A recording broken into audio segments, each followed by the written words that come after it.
वसुदेवसुतं देवं कंसचाणूरमर्दनं देवकी परमानन्दं कृष्णं वन्दे जगद्गुरुं कृष्णं वन्दे जगद्गुरुं।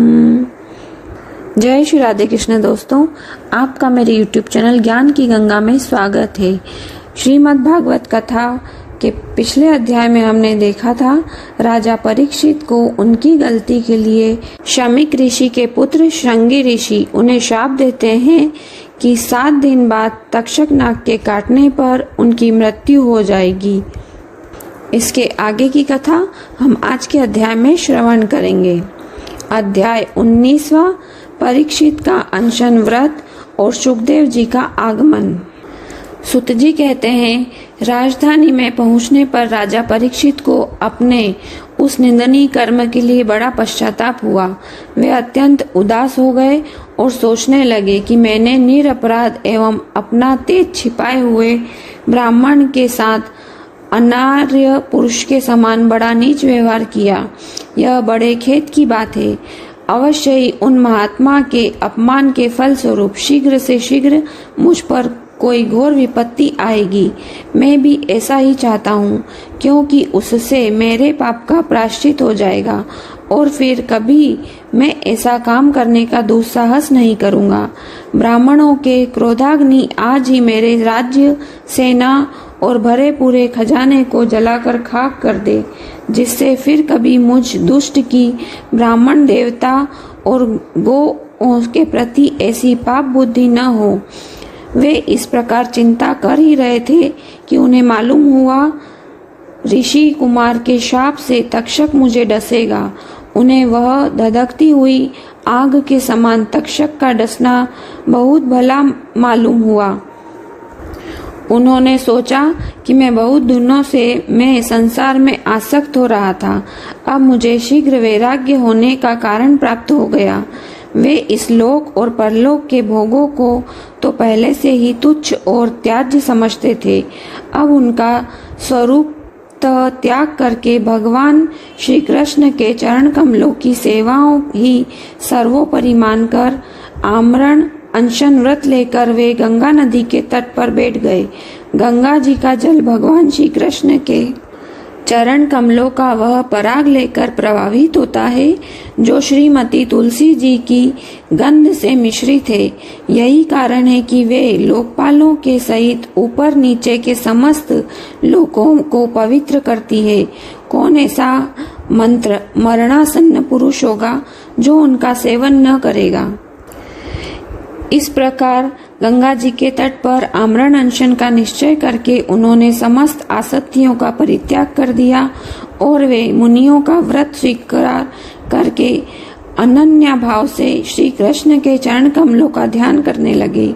उस समय त्रिलोकी को पवित्र करने वाली बड़े बड़े महानुभाव ऋषि मुनि अपने शिष्यों के साथ वहां पधारे। संत जन प्राय तीर्थ यात्रा के बहाने स्वयं उन तीर्थ स्थानों का ही पवित्र करते हैं।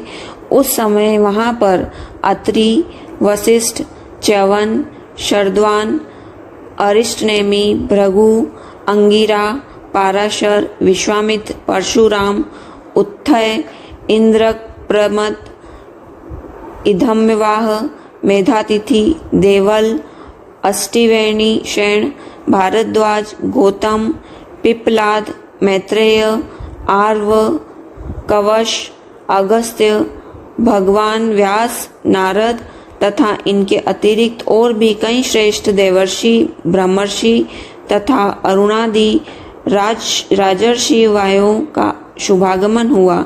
इस प्रकार विभिन्न गोत्रों के मुख्य मुख्य ऋषियों को एकत्र देखकर राजा ने सबका यथोयोग्य सत्कार किया और उनके चरणों पर सिर रखकर वंदना की। जब सब लोग आराम से अपने अपने आसनों पर बैठ गए, तब महाराज परीक्षित ने उन्हें फिर से प्रणाम किया और उनके सामने खड़े होकर शुद्ध हृदय से अंजलि बांधकर वे जो कुछ करना चाहते थे उसे सुनाने लगे। राजा परीक्षित ने कहा, अहो, समस्त राजाओं में हम धन्यतम हैं, क्योंकि अपने शील स्वभाव के कारण हम आप महापुरुषों के कृपा पात्र बन गए हैं। राजवंश के लोग प्राय निंदित कर्म करने के कारण ब्राह्मणों के चरण धोवन से दूर पड़ जाते हैं। यह कितने खेद की बात है। मैं भी राजा ही हूँ। निरंतर देह गेह में आसक्त रहने के कारण मैं भी पाप रूप ही हूँ। इससे स्वयं भगवान की ही ब्राह्मण के शाप के रूप में मुझ पर कृपा करने के लिए पधारे हैं। यह शाप वैराग्य उत्पन्न करने वाला है, क्योंकि इस प्रकार के शाप से संसारासक्त पुरुष भयभीत होकर विरक्त हो जाया करते हैं। ब्राह्मणों, अब मैंने अपने चित्त को भगवान के चरणों में समर्पित कर दिया है। आप लोग और माँ गंगा जी शरणागत जानकर मुझ पर अनुग्रह करें। ब्राह्मण कुमार के शाप से प्रेरित कोई दूसरा कपट से तक्षक का रूप धारण कर मुझे डस ले अथवा स्वयं तक्षक आकर डस ले, इसकी मुझे तनिक भी परवाह नहीं है। आप लोग कृपा करके भगवान की रसमयी लीलाओं का गायन करें। मैं आप ब्राह्मणों के चरणों में प्रणाम करके पुनः यही प्रार्थना करता हूँ कि मुझे कर्मवश चाहे जिस योनि में जन्म लेना पड़े, भगवान श्री कृष्ण के चरणों में मेरा अनुराग हो, उनके चरणाश्रित महात्माओं से विशेष प्रीति हो और जगत के समस्त प्राणियों के प्रति मेरी एक सी मैत्री रहे, ऐसा आप आशीर्वाद दीजिए। महाराज परीक्षित परम धीर थे। वे ऐसा दृढ़ निश्चय करके गंगा जी के दक्षिण तट पर पूर्वाग्र कुशों के आसन पर उत्तर मुख होकर बैठ गए। राजकाज का भार तो उन्होंने पहले ही अपने पुत्र जन्मेजय को सौंप दिया था। पृथ्वी के एक छत्र सम्राट परीक्षित जब इस प्रकार आमरण अनशन का निश्चय करके बैठ गए, तब आकाश में स्थित देवता लोग बड़े आनंद से उनकी प्रशंसा करते हुए वहां पृथ्वी पर पुष्पों की वर्षा करने लगे तथा उनके नगारे बार बार बजने लगे। सभी उपस्थित महर्षियों ने परीक्षित के निश्चय की प्रशंसा की और साधु साधु कहकर उनका अनुमोदन किया। ऋषि लोग तो स्वभाव से ही लोगों पर अनुग्रह की वर्षा करते रहते हैं। यही नहीं, उनकी सारी शक्ति लोक पर कृपा करने के लिए ही होती है। उन लोगों ने भगवान श्री कृष्ण के गुणों से प्रभावित परीक्षित के प्रति उनके अनुरूप वचन कहे।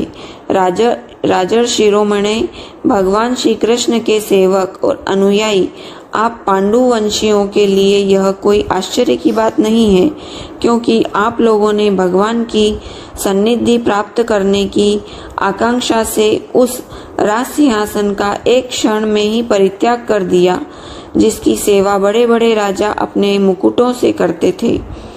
हम सब तब तक यही रहेंगे जब तक ये भगवान के परम भक्त परीक्षित अपने नश्वर शरीर को छोड़कर माया दोष एवं शोक से रहित भगवत धाम में नहीं चले जाते। ऋषियों के ये वचन बड़े ही मधुर, गंभीर, सत्य और समता से युक्त थे।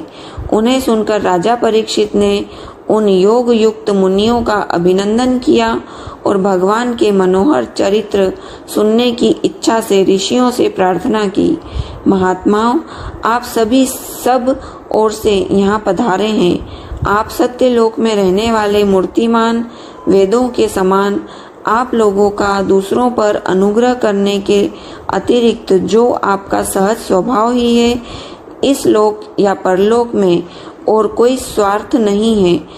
विप्रवरों, आप लोगों पर पूर्ण विश्वास करके मैं अपने कर्तव्य के संबंध में यह पूछने योग्य प्रश्न करता हूँ। आप सभी विद्वान परस्पर विचार करके बतलाइए कि सबके लिए सब अवस्थाओं में और विशेष करके थोड़े ही समय में मरने वाले पुरुष के लिए अंतःकरण और शरीर से करने योग्य विशुद्ध कर्म कौन सा है। उसी समय पृथ्वी पर स्वेच्छा से विचरण करते हुए किसी की कोई उपेक्षा न रखने वाले व्यास नंदन भगवान श्री सुखदेव जी महाराज वहां प्रकट हो गए। वे वर्ण अथवा आश्रम के ब्रह्मा चिन्हों से रहित एवं आत्मानुभूति में संतुष्ट थे। बच्चों और स्त्रियां ने उन्हें घेर रखा था। उनका वेश अवधूत का था। 16 वर्ष की अवस्था थी। चरण, हाथ, जंघा, भुजाएं, कंधे, कपोल और अन्य सब अंग अत्यंत सुकुमार थे। नेत्र बड़े बड़े और मनोहर थे। नासिका कुछ ऊंची थी। कान बराबर थे। सुंदर भौहें थी। उनके मुख बड़ा ही शोभायमान हो रहा था। गला तो मानो सुंदर शंख ही था। हंसली ढकी हुई थी। छाती चौड़ी और उभरी हुई। नाभि भंवर के समान गहरी तथा उदर बड़ा ही सुंदर त्रिवली से युक्त था। लंबी लंबी भुजाएं थी। मुख पर घुंघराले बाल बिखरे हुए थे। इस दिगंबर वेश में वे श्रेष्ठ देवताओं के समान तेजस्वी जान पड़ते थे। श्याम रंग था। चित्त को चुराने वाली भरी जवानी थी। वे शरीर की छटा और मधुर मुस्कान से स्त्रियों को सदा ही मनोहर जान पड़ते थे। यद्यपि उन्होंने अपने तेज को छिपा रखा था, फिर भी उनके लक्षण जानने वाले मुनियों ने उन्हें पहचान लिया और वे सब के सब अपने अपने आसन छोड़कर उनके सम्मान के लिए उठ खड़े हुए। राजा परीक्षित ने अतिथि रूप से पधारे हुए श्री सुखदेव जी को सिर झुकाकर प्रणाम किया और उनकी पूजा की। उनके स्वरूप को न जानने वाले बच्चे और स्त्रियां उनकी यह महिमा देखकर वहां से लौट गए। सबके द्वारा सम्मानित होकर श्री सुखदेव जी श्रेष्ठ आसन पर विराजमान हुए। ग्रह, नक्षत्र और तारों से घिरे हुए चंद्रमा के समान ब्रह्मर्षि, देवर्षि और राजर्षियों के समूह से आवृत श्री सुखदेव जी अत्यंत शोभायमान हुए। वास्तव में वे महात्माओं के भी आदरणीय थे। जब प्रखर बुद्धि श्री सुखदेव जी शांत भाव से बैठ गए, तब भगवान के परम भक्त परीक्षित ने उनके समीप आकर और चरणों पर सिर रखकर प्रणाम किया। फिर खड़े होकर हाथ जोड़कर नमस्कार किया। उसके पश्चात बड़ी मधुर वाणी से उनसे यह पूछा। परीक्षित ने कहा, ब्रह्म स्वरूप भगवान, आज हम बड़भागी हुए, क्योंकि अपराधी क्षत्रिय होने पर भी हमें संत समागम का अधिकार समझा गया। आज कृपा पूर्वक अतिथि रूप से पधार कर आपने हमें तीर्थ के तुल्य पवित्र बना दिया। आप जैसे महात्माओं के स्मरण मात्र से ही गृहस्थों के घर तत्काल पवित्र हो जाते हैं। फिर दर्शन, स्पर्श, पाद प्रक्षालन और आसन दानादि का सुअवसर मिलने पर तो कहना ही क्या है। महायोगी जैसे भगवान विष्णु के सामने दैत्य लोग नहीं ठहरते, वैसे ही आपकी सन्निधि से बड़े बड़े पाप भी तुरंत नष्ट हो जाते हैं। अवश्य ही पांडवों के सुहृद भगवान श्री कृष्ण मुझ पर अत्यंत प्रसन्न हैं। उन्होंने अपने फुफेरे भाइयों की प्रसन्नता के लिए उन्होंने कुल में उत्पन्न हुए मेरे साथ भी अपनेपन का व्यवहार किया है। भगवान श्री कृष्ण की कृपा न होती तो आप सरीखे एकांतवासी अव्यक्तिगत परम सिद्ध पुरुष स्वयं पधार कर इस मृत्यु लोक के समय हम जैसे प्राकृत मनुष्य को क्यों दर्शन देते। आप योगियों के परम गुरु हैं, इसलिए मैं आपसे परम सिद्धि के स्वरूप और साधना के संबंध में प्रश्न कर रहा हूँ। जो पुरुष सर्वथा मरणासन्न है, उसको क्या करना चाहिए? भगवान, साथ ही यह भी बताइए कि मनुष्य मात्र को क्या करना चाहिए।